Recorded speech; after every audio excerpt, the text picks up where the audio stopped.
This is Neil from Anabit, and welcome to using a microcontroller to drive a high-speed digital to analog converter, or DAC. And in this video, we're not going to be talking about just any microcontroller. We're going to be talking about the RP2350 from Raspberry Pi, which has some really neat state machine features which enable it to do deterministic timing things that other microcontrollers cannot do. And we're going to use those features to drive a 150 megasample per second DAC. Before I get started, I'll just mention, check out Anabit.co where you can find open source ADC and DAC reference designs for sale. We also have other content there in our blog. You can follow us on Instagram, Facebook, and Threads. And if you like what you see here, please hit the thumbs up on the video. All right, let's dive into the content. Okay, here is a picture of a parallel DAC that I borrowed from Wikipedia, where we have the clock input and our parallel digital lines. Now, when you're working with lower speed DACs, let's say, 10 kilosamples per second, 100 kilosamples per second, or even 1 megasample per second, those DACs typically have more of a serial communication line like SPI, where you can control them with a microcontroller. You can send in your serial data, use the SPI clock to pace the DAC, and you can output some type of analog signal. But once you get up to 5 megasamples per second or even 10 megasamples per second and up, typically an FPGA is used with a DAC that has a parallel interface. So with this type of high-speed DAC, we need a low jitter clock source that's going to match the DAC sample rate. And then the other thing we need is deterministic timing of the digital waveform data, right? The digital data represents the output of the analog waveform. In this example picture, we're using 4 bits. And that means those 4 bits have to be fed to the DAC and ready for the DAC to read or consume every clock cycle. Now, if you think about trying to do that with a traditional microcontroller, it's not that easy, right? Because you've got to access that waveform data, shift the bits, and store them in each GPIO output, right? So maybe you have 10 outputs if it's a 10-bit DAC, or 12 if it's a 12-bit DAC. Well, how would you do that in a microcontroller? You'd have to write software that reads the values from an array of signal points. Then you have to go through a loop and put each one to the correct GPIO output.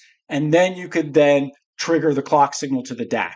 That's going to take a lot of time. You're going to need a multi-gigahertz clock in your microcontroller if you're going to try to do that. That's why people usually use FPGAs or field programmable gate arrays for this, because they're configured exactly in hardware to do a task like this. So they have very fast deterministic timing for their digital commands and digital outputs. Okay, how is Raspberry Pi's RP2350 microcontroller different? Well, first of all, it's just like a traditional microcontroller in the sense that it has a CPU. In fact, it has 2 cores of CPUs. It has memory, it has peripherals. Peripherals could be the ADC, could be, a serial communication interface like UART or SPI. So it has all the things that a traditional microcontroller has, but it also has these nice programmable I/O or PIO state machine. And the PIO is basically a configurable hardware logic set, which can read data or send digital data out of the GPIO pins on the RP2350. The PIO capability almost acts like a very basic FPGA.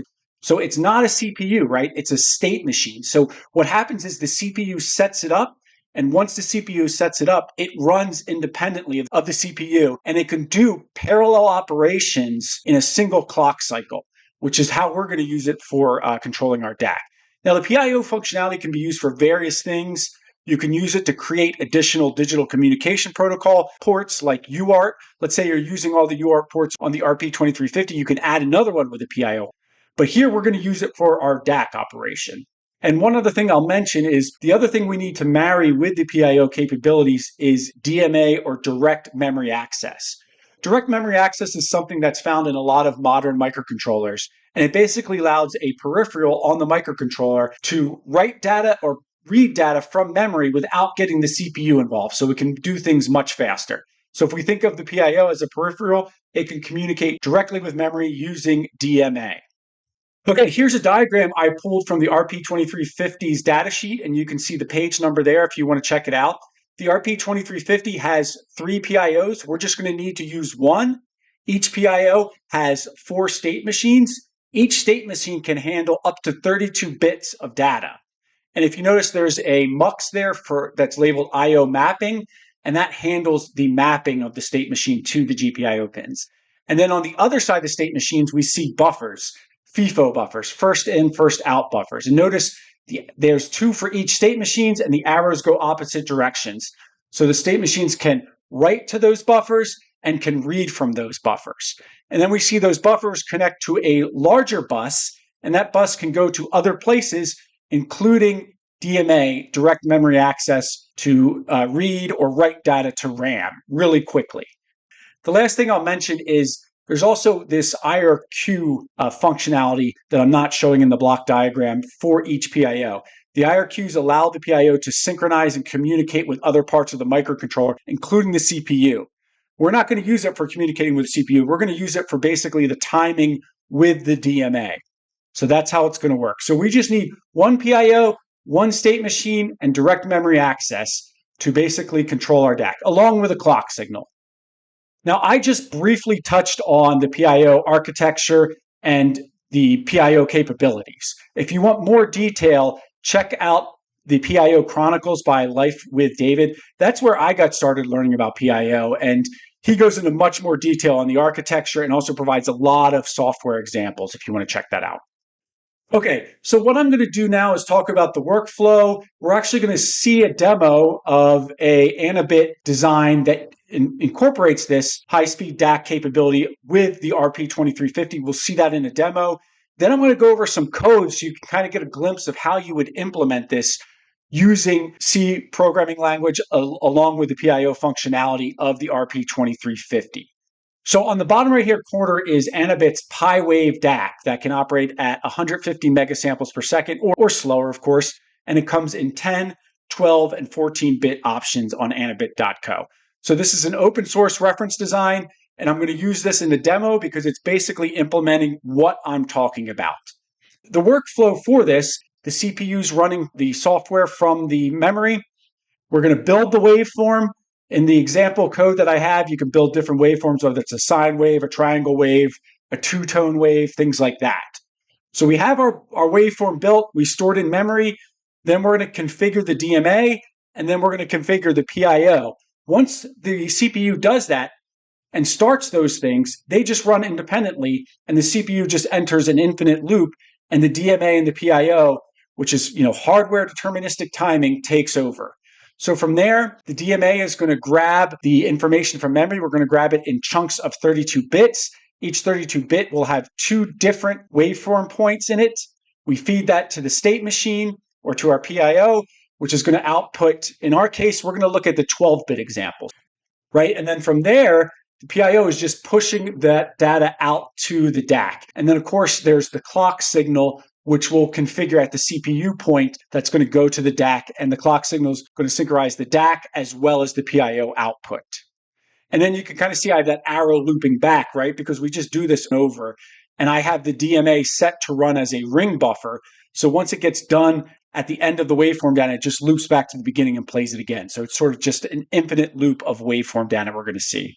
All right, let's look at how we implemented this in hardware briefly. Okay, here's a picture from the PiWave schematic. I'm going to zoom in to the RP2350. This is the schematic symbol for it. And basically, you can see these labels of B14, 13, 12, so on and so forth, down to B1. And these range on continuous GPIO blocks from GPI 2 to 15. The PiWave is made to handle up to 14 bits, or we can just use it for 10 or 12. But these are the output pins of the PIO that we're going to set up that are connected directly to the DAC, right? So now we're looking at the schematic symbol for the 2350. Let's look at the DAC connections.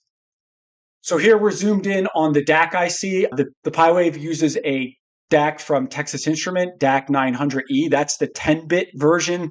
Then the 902 is the 12, and the 904 is the 14.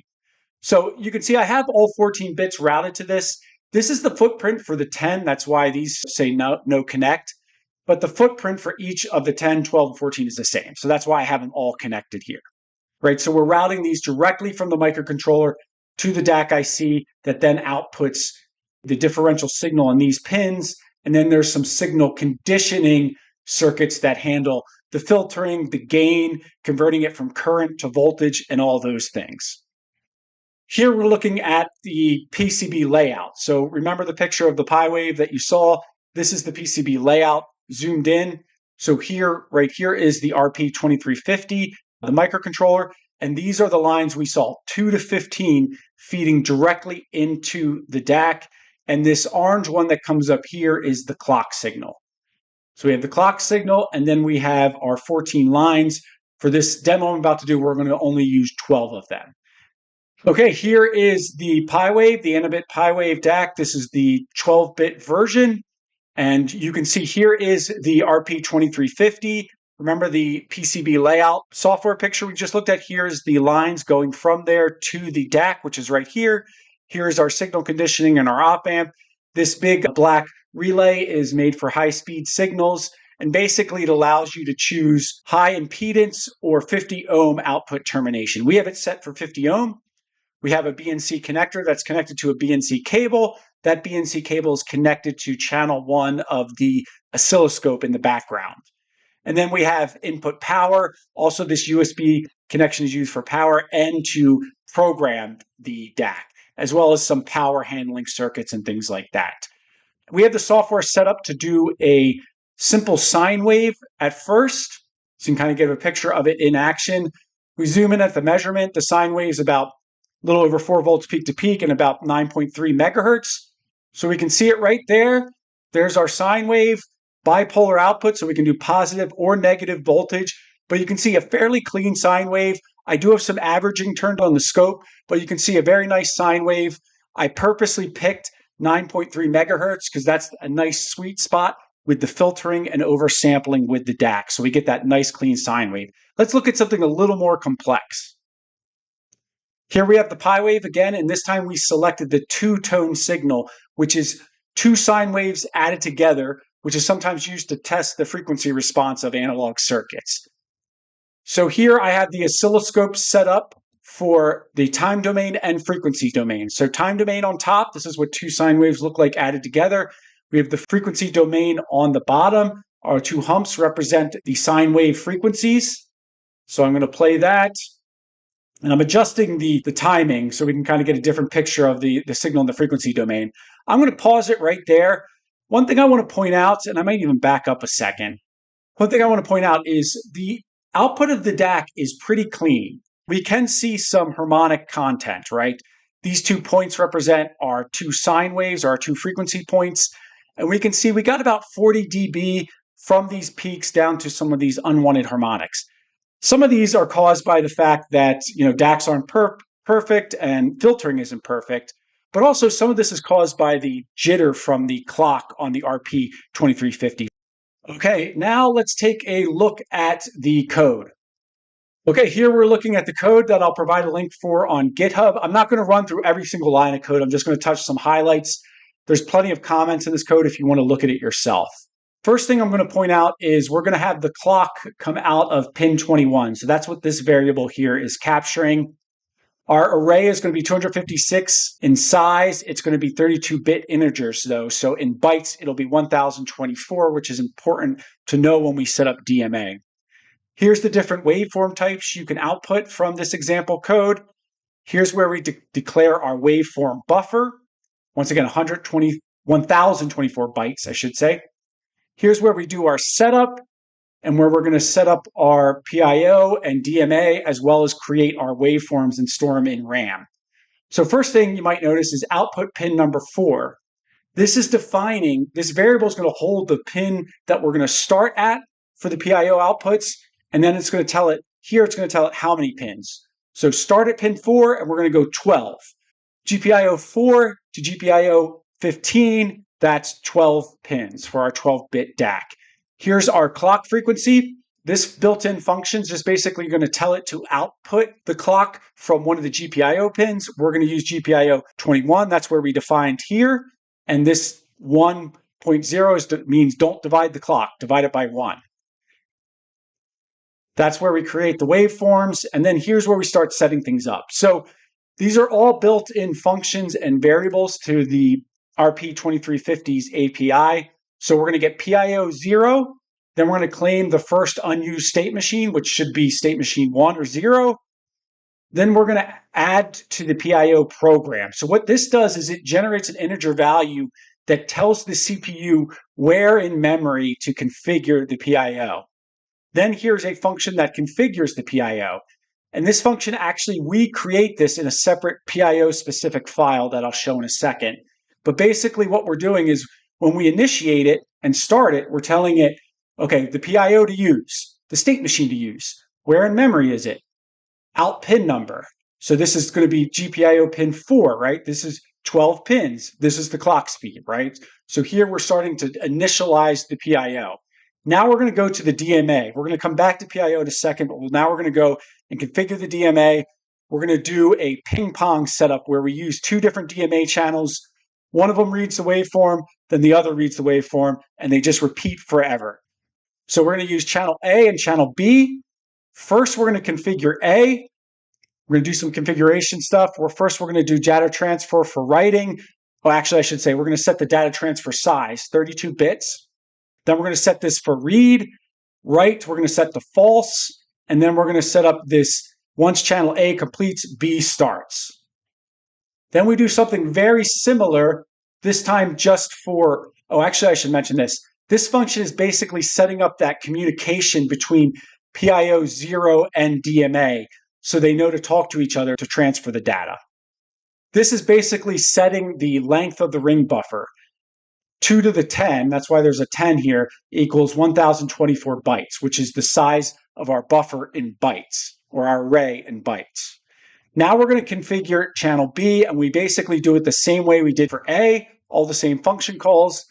We then put all this information into these configuration function calls, and then the CPU starts A. And we just need to start A because A, once it completes, will start B. And when B completes, it will start A again. So it just goes on and on. Once we get to the end of our CPU code, we're just going to loop forever, and the PIO and the DMA will handle everything. Now here's a custom code file for the PIO. And the PIO actually takes a certain command language, like if you're familiar with assembly language, the PIO works on sort of an assembly type language. And so that's what's being set up here. But our program is really simple. We just have one command, out pins, and pins represent the pin number where we're starting at, 12. So GPIO pin 4, 12 of them output to these pins. This wrap target with .wrap is a loop. It just means loop this over and over. Basically, the way this works is an assembly language is very low level, so each one of these commands represents one clock cycle. So you can see we're able to do everything we need to do, get the information from our buffer, put it out to the pins in one clock cycle.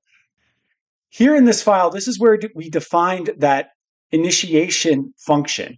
So I know we're not really going in a sequential fashion, but basically we define that function here, and you can see all these different built-in functions that we're using to set up the PIO. So what this does is it puts all the hardware in place before we even start the PIO. So that means when we're routing data to the output pins, we don't have to set, the mux is already set to point at the pins we want. That's why we can do things so fast in just one single clock cycle. Okay, that's it for using a microcontroller to drive a high-speed digital to analog converter, or DAC.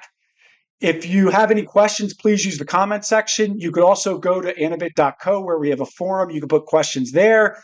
If you have anything to add, also use the comment section or the forum. Thank you for watching.